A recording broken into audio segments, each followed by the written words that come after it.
Okay, 3, 2, 1, it's jam. Question for this week is, how old is the Earth and how can we ever tell? So, my name is Sir Ramon and this is Science with Sir Ramon on our very first live session. What's up, guys? Make some noise! Make some noise! Class! No? Perfect! Amazing! Okay, let's do this, guys. So let's answer this question. How old really is the Earth? Like, Earth has, some age to it, but how can we figure out the age? So Earth's history is kind of like a book. The pages are kind of wrecked, but we can manage to piece together the history of the Earth based on the clues that we get from different records. So what keeps a record of the Earth? Of course, it's our rocks. That's why we've been discussing rocks in the first place.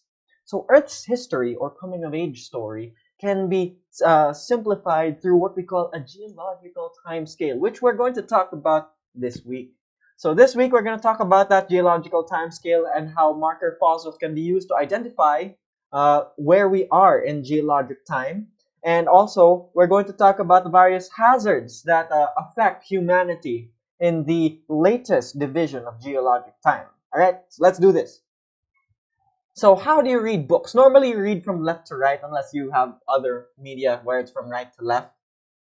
But generally, the order of stuff gives you an advantage in figuring out what comes first or what's older. So what we call relative dating is what we use in order to figure out the age of rock layers. So we've already discussed a few of these laws or principles. So we have the law of superposition. The younger layers end up on top of older layers. That's because of sedimentation and lithification, the processes that make sedimentary rock.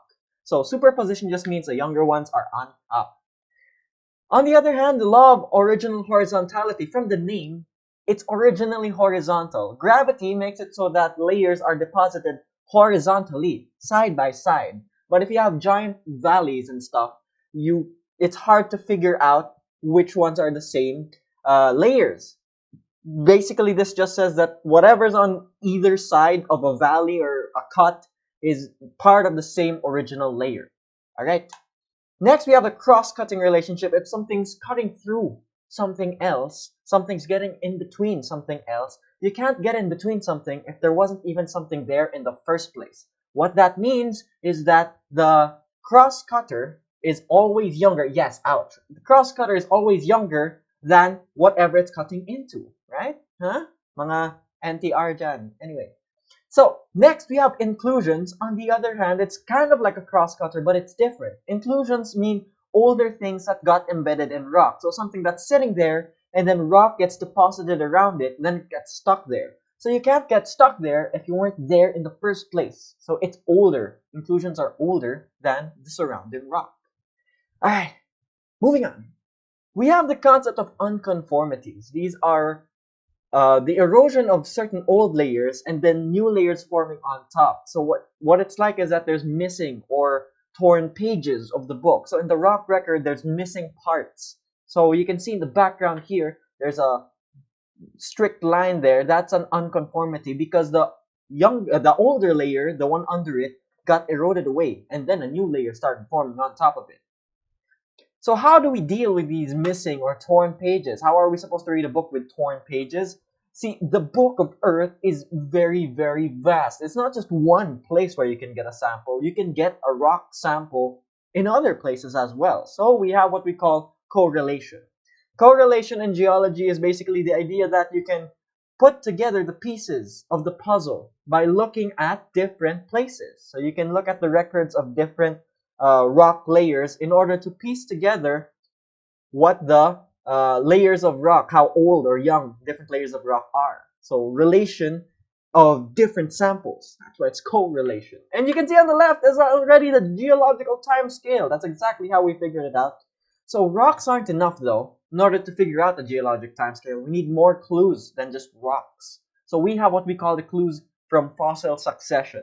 See, different time periods have different sets of fossils because, different time periods have different ecologies. There's the time of the dinosaurs, there's the times of the trilobites, and depending on the fossil content in the rock layer, we can tell what period of Earth that layer is from. So the biosphere helps give clues as to the age of the geosphere because biosphere is always changing depending on evolution. All right. Okay, next. So we can piece together Earth's history using correlation of rock and through fossil succession. So in the background here, we can see a real correlation diagram from a study that's from 1960s. So if we actually put numbers to the age, not just figuring out what's older or younger, we do that through radiometric dating or absolute dating. So we use radioactive stuff as like an egg timer. So the more daughter isotopes, the more stable daughter isotopes there are, the older the rock is. Because the parent isotopes are basically the radioactive material that starts decaying into stable daughter isotopes. So you just figure out the ratio of that, use complicated algebra and calculus in order to figure out the age of a fossil sample or a rock sample. And since we can use the principles of relative dating in order to figure out what's older or younger, we can use that as clues to give an actual marker for how old something is.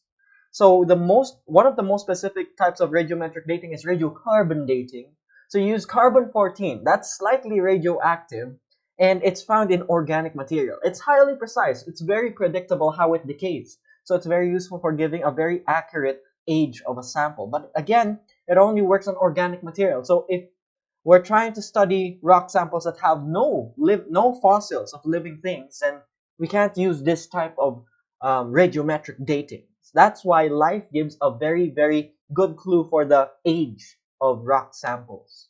So if we put it all together, we get the geologic time scale. So the geologic time scale is arranged in eons, eras, periods, and epochs, EEPE. So your eon is very, very big. It's very, very vast. Your era is more specific, then its period, then its epoch. And you can see in the amount of detail, the younger periods have more specific epochs, but the older eons don't have any specific eras, periods, or epochs. That's because the farther back we go, the harder it is to figure out the details of that eon or era. So since it's hard to figure out the details, you can't have specific epochs for different periods in those eons. All right. So again, the farther back, the harder it is. So the Precambrian period is the period before the Cambrian period. Duh. It's not an actual eon per se. It's a combination of 3 different eons here: Proterozoic, Archean, and Hadean, and it comprises more than 80% of Earth's entire history, meaning it's the biggest chunk of time in the geological time scale. So we don't have many clues about what's happening in the Precambrian. Next, we have the part where there's actual life, and there's this fishy fish that went up on land. Now we have to do stuff. So that happened during the Paleozoic era, which started with the Cambrian period. And then the Cambrian period, we have what we call the Cambrian explosion.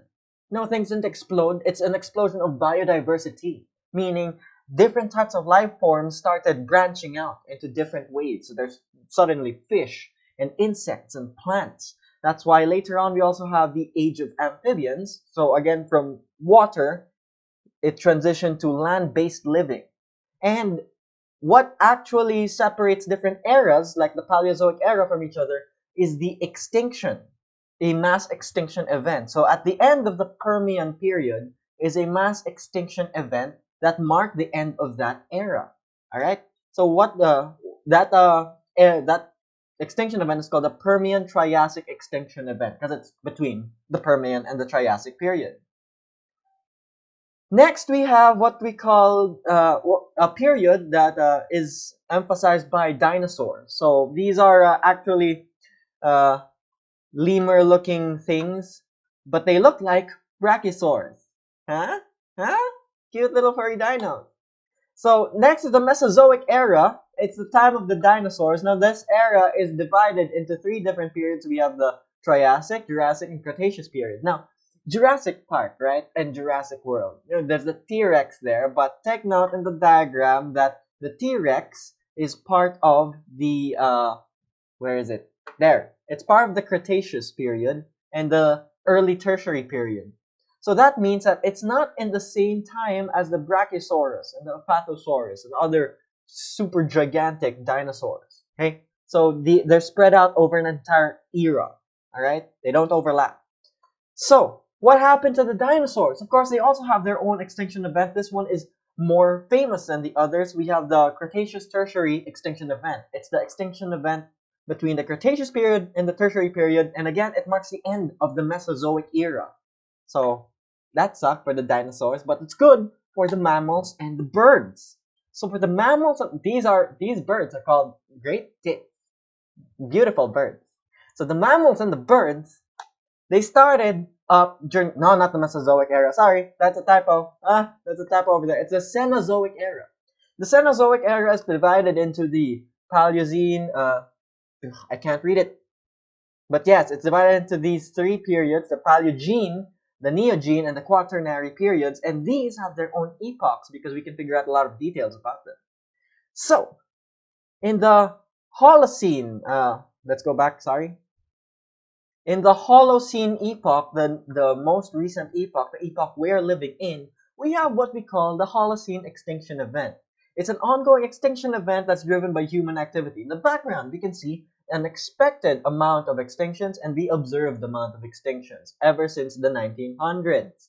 So we can see here that mammals were supposed to have like 1.26, but instead we have 35. And so on. It's the same for all the different major animal groups. So we have a mass extinction event at the same, if not worse rate than the extinction event that killed off the dinosaurs. And it's mostly because of humans. So the question is it the end of an era? Most likely, by the definition of how we define the end of an era. And we're the cause of it. Good job, humans. You just successfully destroyed an era. Amazing. The effect we have on the world is so big. But the world does not just sit back. So nature tends to strike back. So we're gonna discuss that. Party's over.